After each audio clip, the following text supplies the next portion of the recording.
Shalom, vous pouvez dire à votre voisin que l'heure de l'émission a commencé. Retrouvons-nous autour de la parole avec notre famille.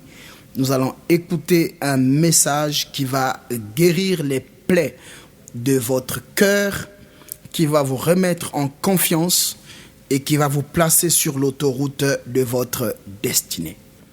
Le Dieu des esprits des prophètes, le Dieu de mes pères, aujourd'hui prends le contrôle de ce temps, que rien ne vienne de nous et que tout ne vienne que de toi. Parle à un homme et à une femme et que la parole de Dieu soit prêchée avec authenticité à tel point que même celui qui pensait qu'il était oublié de Dieu reprenne position et dise merci Seigneur.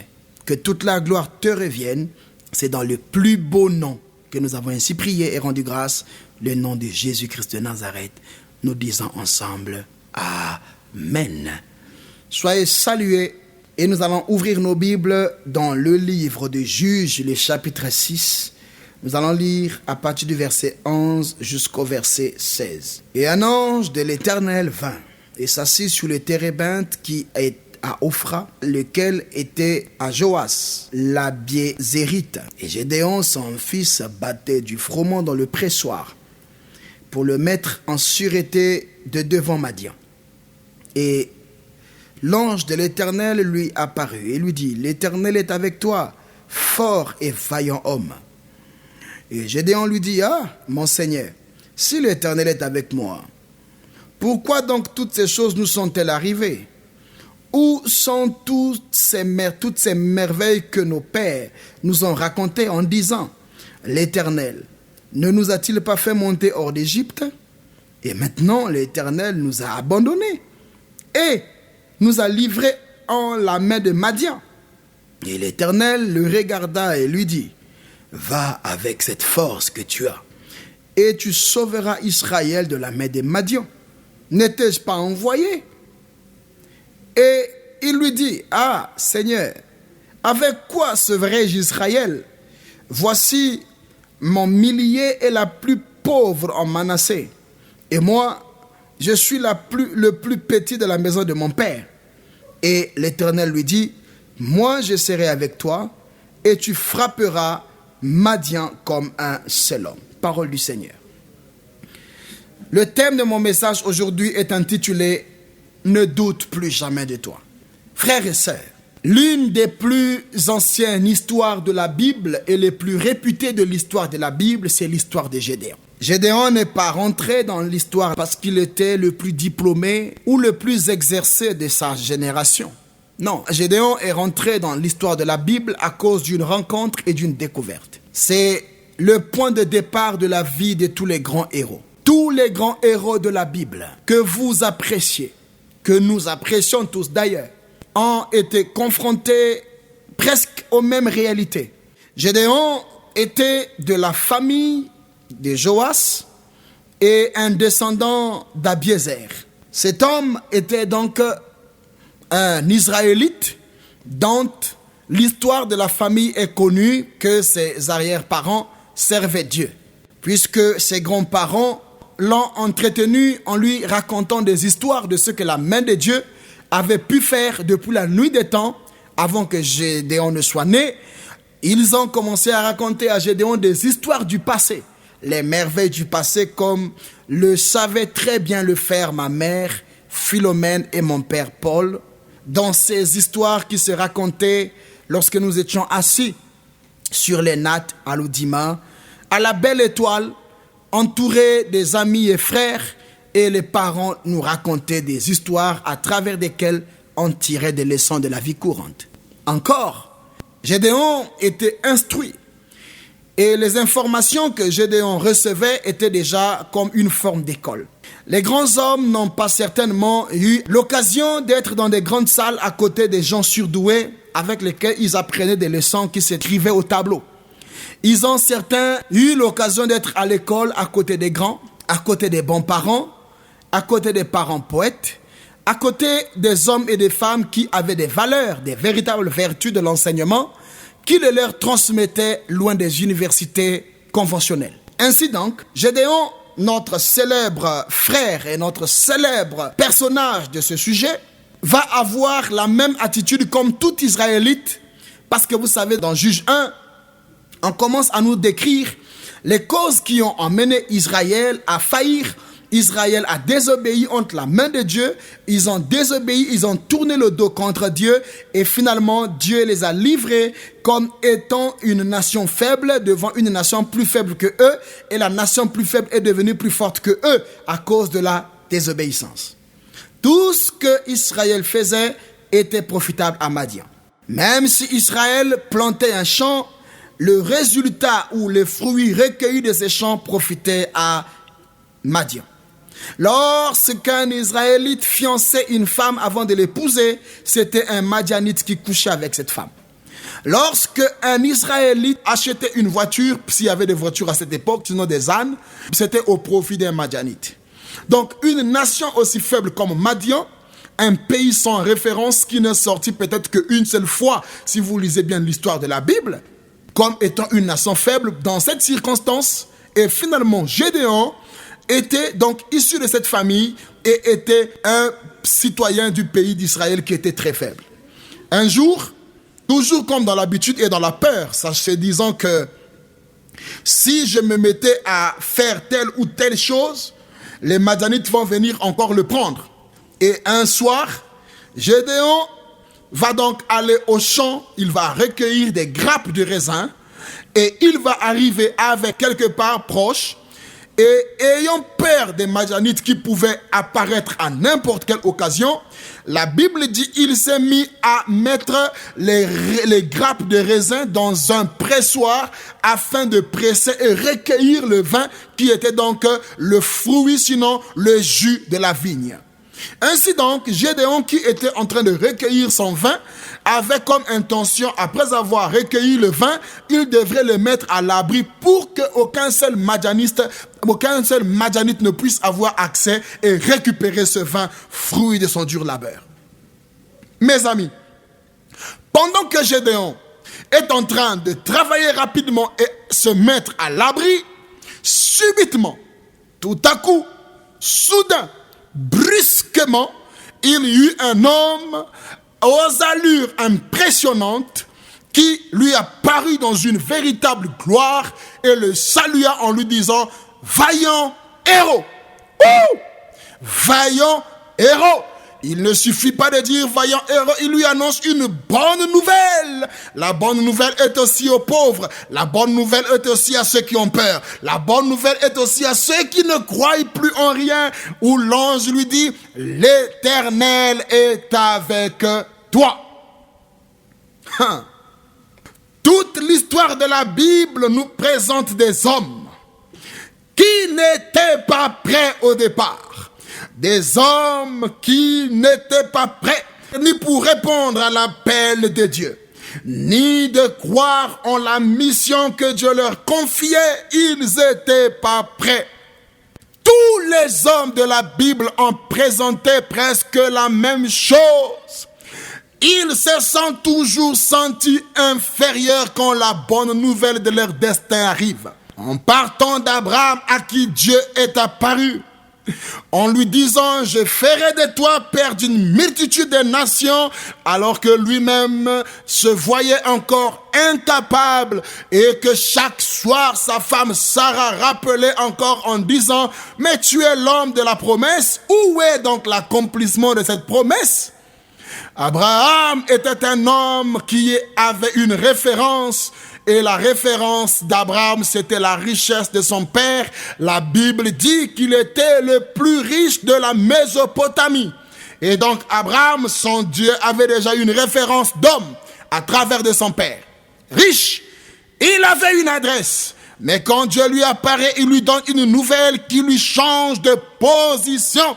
Il lui change d'adresse en lui disant, tu iras vers un pays que je te montrerai. La vie avec Dieu commence certainement comme une aventure où le Seigneur t'apparaît, il te parle dans les songes, il te parle dans les rêves, il te parle dans les cultes, il te parle dans les livres, il te parle dans les radios, il te parle comme maintenant et tu as l'impression que ce qui est en train d'être dit paraît comme étant des choses inimaginables. Mais c'est bien ça le point de départ de tous les héros avec Dieu. Que dirons-nous de Moïse, à qui a eu la grâce d'arriver sur le mont Horeb, autrement dit, mont Sinaï?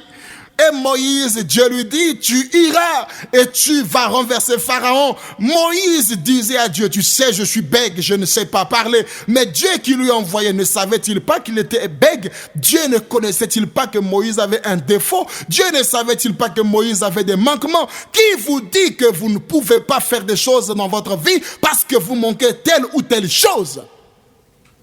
L'histoire des hommes avec Dieu commence comme une folie dans une rencontre où il y a un grand monsieur qui rencontre un petit enfant dans la rue et qui lui dit à partir d'aujourd'hui je ferai de toi un homme important. Et le petit enfant va lui dire mais je suis qu'un petit enfant.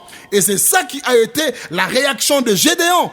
Une réaction qui n'est pas une réaction à condamner, c'est une réaction normale d'un enfant de 7 ans, sinon de 10 ans, qui ne sait rien de la vie, qui n'a jamais été à l'école, qui n'a à peine que quelques informations logées dans son tout petit cerveau d'adolescent.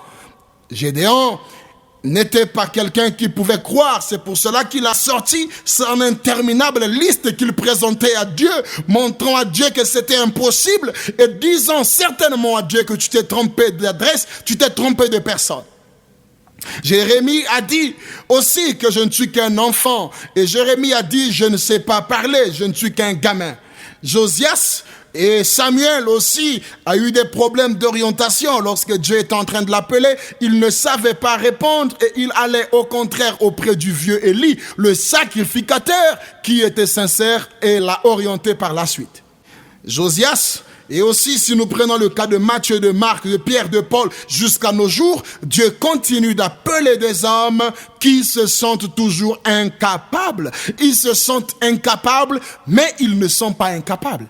C'est toi qui te sens incapable, mais tu n'es pas incapable. Donne-moi un puissant amen. J'aimerais parler de la guerre des héros. J'ai 4 points sur la guerre des héros dans mon enseignement. Parce qu'en me référant à Gédéon, Gédéon était un héros qui rasait les murs. C'est comme cela qu'il y a beaucoup de gens qui s'emportèrent des solutions, mais parce qu'ils rencontrent les 4 points que je vais citer tout à l'heure, ils n'arrivent pas à relever le niveau de la vie de leur famille, ils n'arrivent pas à relever le niveau de la vie de leur entreprise, ils n'arrivent pas à relever le niveau de leur vie de foyer, ils n'arrivent pas à relever le niveau de leur vie de ministère ou de la vie de leur église. 4 choses. La première des choses que je tire dans la vie des héros que Dieu utilise puissamment dans le monde, c'est l'ignorance de leur personne. La plupart des hommes que j'ai cités ici avaient ce problème, ils étaient ignorants. Quand Dieu appelait Abraham, il lui disait « Tu seras Abraham ». Père d'une multitude, une alliance contenue dans un nom dont lui-même ignorait les répercussions. Parce qu'il voyait sa vie seulement limitée à Ismaël qui fut même rejeté d'ailleurs. Donc, Dieu quand il te voit dans le potentiel qui est en toi et non dans la galère que tu vis maintenant. Dieu quand il te voit dans le trône que tu occuperas demain et non dans la situation qui t'enlève la paix aujourd'hui. Quand Dieu, il te voit et il te rencontre, il t'appelle par le beau nom à travers lequel les gens t'appelleront demain, alors que toi-même tu es encore en train de t'appeler d'un nom que tu détesteras plus tard.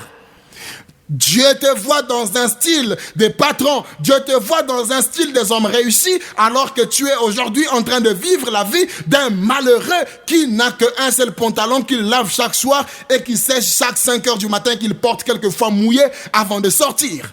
Dieu connaît ton avenir et il parcourt déjà ton chemin. Lorsqu'il vient te parler, n'aie pas peur et ne doute pas de toi, parce que celui qui vient t'apparaître a déjà parcouru le chemin. Il te prend pour que vous le parcourez ensemble.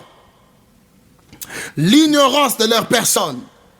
Moïse étant né, vous connaissez les origines, rejeté de la famille parce qu'il y a eu des menaces, voilà, consort, tout ça. Il a été menacé de mort. Il a survécu de justesse. Il s'est retrouvé sans programme dans le palais du roi Pharaon. Et finalement, il est prédestiné à être un futur roi. Et tout à coup, tout bascule. Il va quitter l'Égypte.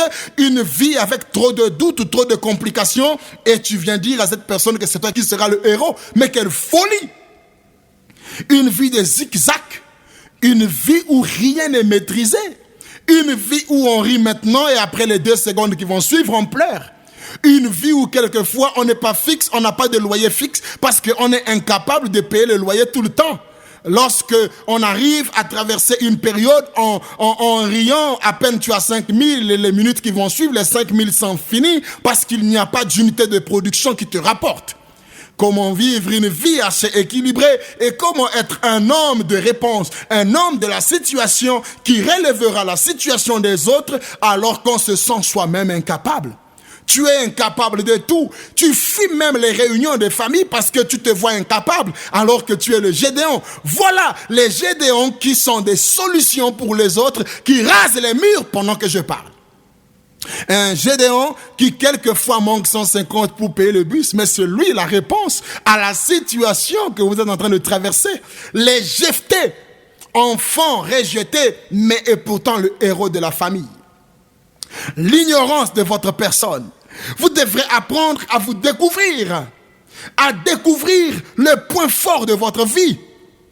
La deuxième chose qui tue les hommes qui sont appelés pour une grande mission, ce qui les amène à douter d'eux-mêmes, c'est le complexe d'infériorité. Vous savez, vous n'êtes pas le premier à être sur la terre. Il y a des hommes qui sont sur la terre plus compétents que vous. Ils parlent mieux que vous. Quand ils parlent, vous avez l'impression qu'ils lisent un livre.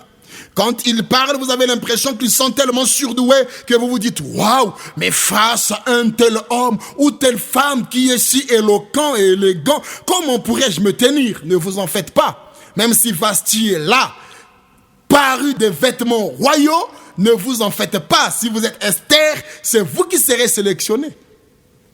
Le complexe d'infériorité, se voir toujours comme étant quelqu'un qui est moins que les autres, peut vous tuer et peut vous empêcher de rentrer dans la course de votre destin. Dans l'accomplissement de votre destin, dans l'accomplissement du plan de Dieu dans votre vie, s'il y a un ennemi à combattre, c'est le complexe d'infériorité.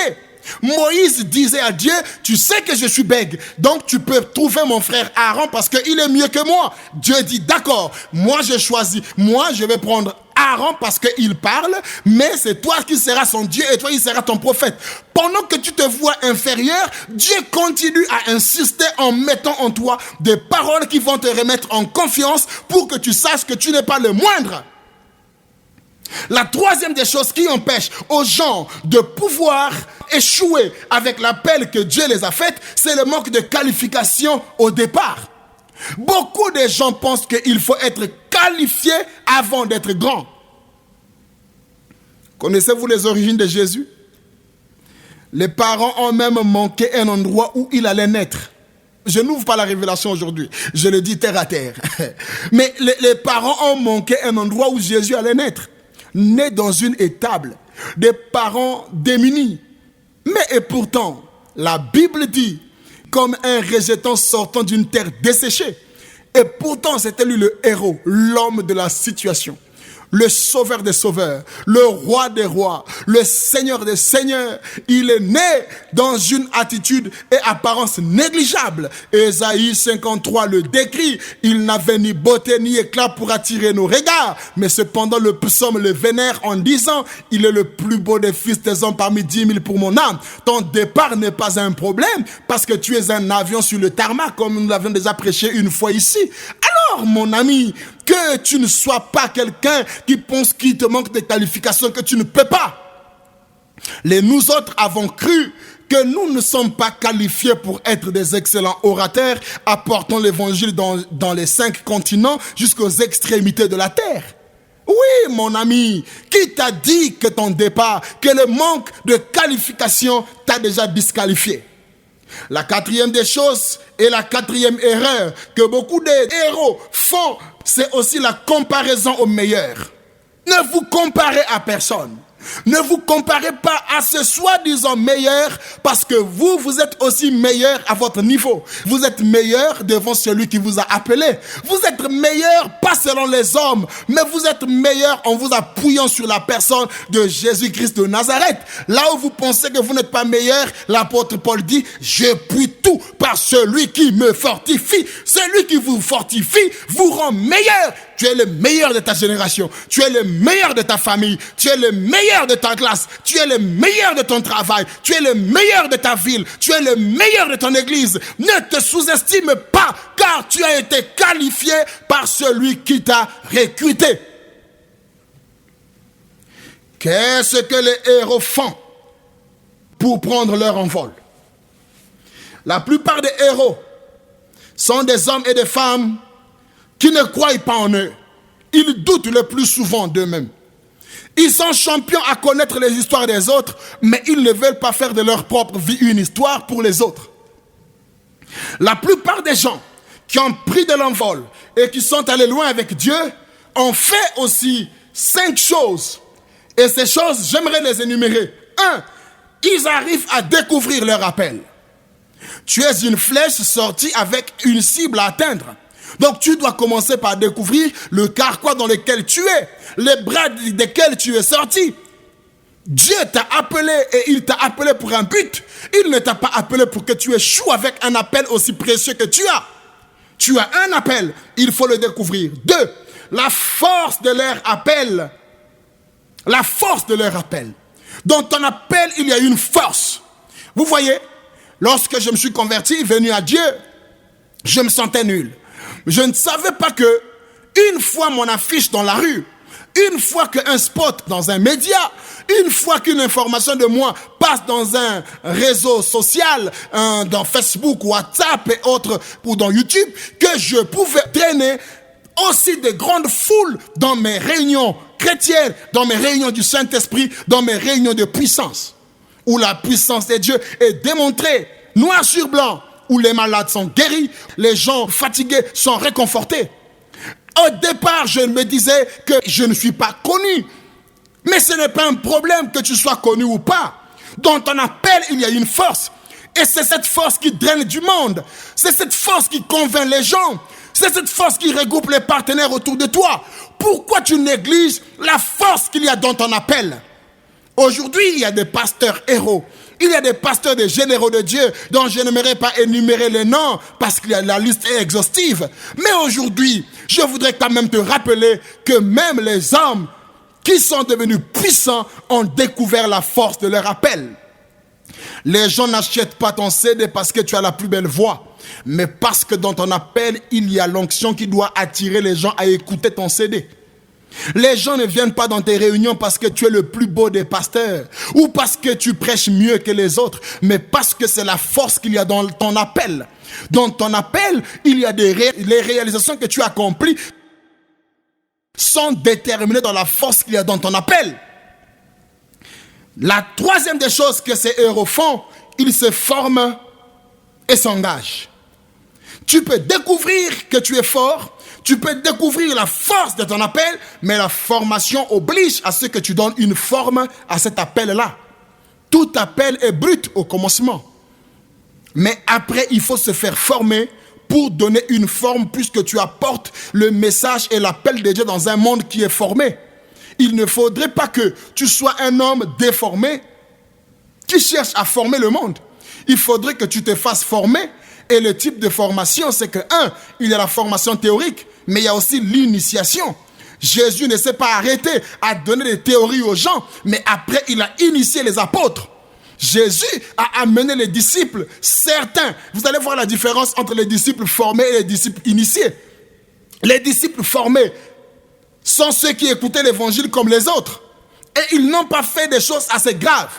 Mais les disciples initiés sont ceux que Jésus prenait et les amenait à des heures tardives sur des montagnes et ils ont été témoins des choses mystiques que Jésus a vécues. Lorsque Jésus avait pris Pierre, Jacques et Jean et les a amenés à la montagne la nuit, qu'est-ce que les initiés ont vu? Les initiés ont vu Jésus capable de se transformer sur une montagne, s'entretenant avec Élie et Moïse, des êtres qui n'étaient plus vivants. Des êtres qui n'étaient plus dans le monde. Lorsque votre formation théorique doit arriver à sa fin, vous devrez rechercher l'initiation. Jésus a prêché, mais aux apôtres dans la phase de l'initiation, il leur a montré qu'ils peuvent marcher sur l'eau. Et Pierre, étant un initié, il lui a dit, ce que tu fais, est-ce que tu peux me permettre de le faire? Ce n'était plus seulement une théorie, il a mené à l'initié aussi de produire la même chose. Pourquoi vous avez peur dans votre ministère de faire les miracles? Vous avez peur de prier pour les malades? Parce que vous avez eu un père spirituel qui ne le faisait pas. Pourquoi vous avez peur de faire un jeûne de 40 jours? Parce que votre encadreur spirituel ne vous a pas initié à ça. Votre encadreur spirituel vous a prêché l'évangile et ne vous a pas montré son secret pendant ces heures de retraite. Si vous avez eu un père spirituel qui ne prie pas assez, n'attendez pas à produire plus. Jésus a fait, et après il a dit à ses disciples, vous ferez ce que j'ai fait. Si votre père spirituel ne fait pas assez, que ferez-vous? Si votre père spirituel n'a pas rempli les stades, vous penserez que remplir les stades est un mythe. Si votre père spirituel n'a pas prêché l'évangile dans les 5 continents, vous continuerez à être un prédicateur médiocre, pensez que l'évangile ne s'arrête qu'à votre village. Il a dit, allez, Jérusalem d'abord, Judée, Samarie et les extrémités de la terre. Aujourd'hui, si votre père spirituel combat les médias, vous combattrez les médias. Si votre père spirituel croit au miracle, vous croirez au miracle. Si votre père spirituel dit l'évangile suffit pour que les malades soient guéris et les malades viennent et repartent comme ils sont venus, ce n'est pas normal. Il faut la démonstration de la puissance, la formation et l'initiation.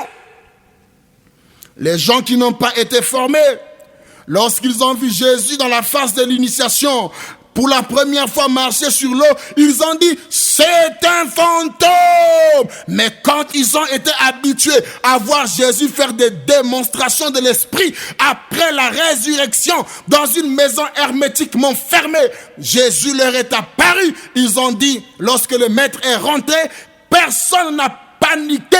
Jésus leur a dit, shalom. Et ils ont répondu, shalom Rav. Pourquoi? Que la paix soit avec vous et que la paix soit avec vous aussi. Shalom Rav. Ainsi donc, le peuple de Dieu ne doit pas s'arrêter à être nourri que de la même nourriture, mais il faut des prières puissantes qui amènent les hommes à être transformés, qui amènent les hommes à dépasser les limites de leur cerveau, à dire aux médecins, c'est toi qui dis le dernier mot, ce n'est pas toi qui as le dernier mot, Dieu peut dire le dernier mot. Tu as dit que le malade va mourir, mais je pense que Dieu a le dernier mot. Nous croyons encore que notre malade pourra revivre, même si le médecin a fait tous les examens, il a dit ce n'est plus possible. L'homme initié qui a déjà vu les malades être guéris des cas impossibles dira au médecin, tu n'es qu'un homme, tu es limité, Dieu a le dernier mot. La troisième des choses, sinon la quatrième des choses, si Dieu t'appelle, c'est que sur toute la terre, c'est toi la réponse à une question que Dieu s'est posée au milieu d'une génération. S'il t'a choisi, c'est que tu es l'homme de la situation. Il y a beaucoup des hommes de la situation étouffés dans les églises parce qu'ils n'ont pas encore trop duré dans l'église, parce qu'ils pensent qu'ils ne sont pas encore matures. Je suis désolé. Dieu est capable d'utiliser un converti d'un jour.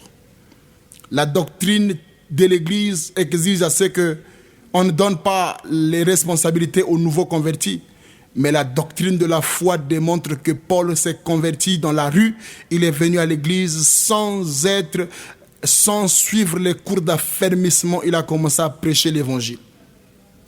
Parce que le premier signe de la maturité d'un chrétien converti est qu'il commence à prêcher l'évangile sans connaître un verset de la Bible. Et son évangile, c'est le témoignage de sa conversion. Si tu ne peux même pas témoigner devant les païens de ta conversion, c'est que tu ne crois pas en toi, tu doutes de toi. Dieu t'a choisi pour un but. 5. La qualification vient après l'expérience sur le terrain. Après l'expérience sur le terrain. La qualification après l'expérience sur le terrain est la manière dont Dieu couronne les choisis. Tous les hommes choisis par Dieu n'ont pas été qualifiés au départ, mais ils ont été qualifiés par l'expérience.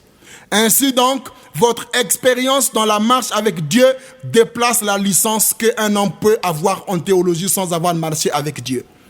Marcher avec Dieu est différent de suivre les cours de théologie sur Dieu. Vous pouvez marcher avec Dieu et connaître Dieu réellement par révélation et n'avoir aucun diplôme de théologie. J'ai écouté qu'au Rwanda, pour ouvrir une église, il faut avoir un diplôme de théologie. Qu'est-ce que cette affaire? Cette affaire, c'est quoi? Est-ce que Dieu, pour t'appeler, doit te qualifier? Et la théologie est-elle l'unique moyen à travers lequel Dieu passe pour former les gens? Mais un pasteur est une école, une église est une école. Les instituts théologiques, j'en crois et j'aime bien les instituts théologiques, mais ce ne sont pas les moyens obligés. Il faut se faire former sur Dieu. Le plus grand péché que vous commettez, c'est le fait de ne pas croire en vous. Ne pas croire en vous vous empêche de prier. Ne pas croire en vous vous empêche de vous lever. Ne pas croire en vous vous empêche d'aller prêcher. Ne pas croire en vous vous fait penser que vous êtes encore un bébé spirituel. Ne pas croire en vous vous fait penser encore que vous devrez être nourri alors que vous pouvez commencer à nourrir aussi les autres. Celui qui croit en lui fournira les efforts pour s'améliorer. Nous avons commencé en tâtonnant, mais aujourd'hui, nous devenons ceux qui peuvent édifier des milliers d'hommes et de femmes à travers la planète parce que nous n'avons pas attendu un avant-marque. Prépare-toi pour dire c'est le moment de Dieu. Mais nous avons cru en nous. Nous avons cru en notre appel et nous avons fait les preuves de notre appel et les anciens sont venus simplement nous confirmer. Ne doute plus jamais de toi. Le monde entier t'attend. Tu es un grand. Tu es intelligent. Tu es fort. Tu es beau. Quel que soit ton défaut corporel, tu es beau. La Bible dit, ils sont beaux, les pieds de ceux qui annoncent l'évangile. Beaucoup de familles tuent beaucoup de potentiels. Les potentiels se meurent dans les églises et les potentiels se meurent dans les familles. Les potentiels se meurent dans les églises parce que les gens ne croient pas en eux. Aujourd'hui a été le message de Dieu pour un homme qui doute de lui. Crois en toi. Dieu t'a appelé. Oublie tout ce que tu n'as pas pu faire et concentre-toi désormais sur ce que tu es capable. Après avoir écouté un tel message, j'aimerais que tu t'inclines et nous allons prier. Je prie, Père, que tu bénisses mon frère, ma sœur qui a écouté ce message. Que l'ignorance, la crise d'identité tombe. Qu'une véritable révélation se lève et se révèle dans son cœur et que la lumière de Dieu puisse éclairer son esprit et que les ténèbres se dissipent, laissant place à la lumière qui va éclairer son appel et qu'il rentre dans l'accomplissement de sa mission. Je te bénis, je te célèbre en ce moment pour la vie de mon frère et de ma sœur et que toute la gloire te revienne. Dans le nom de Jésus-Christ de Nazareth, ainsi nous avons prié, nous disons ensemble Amen.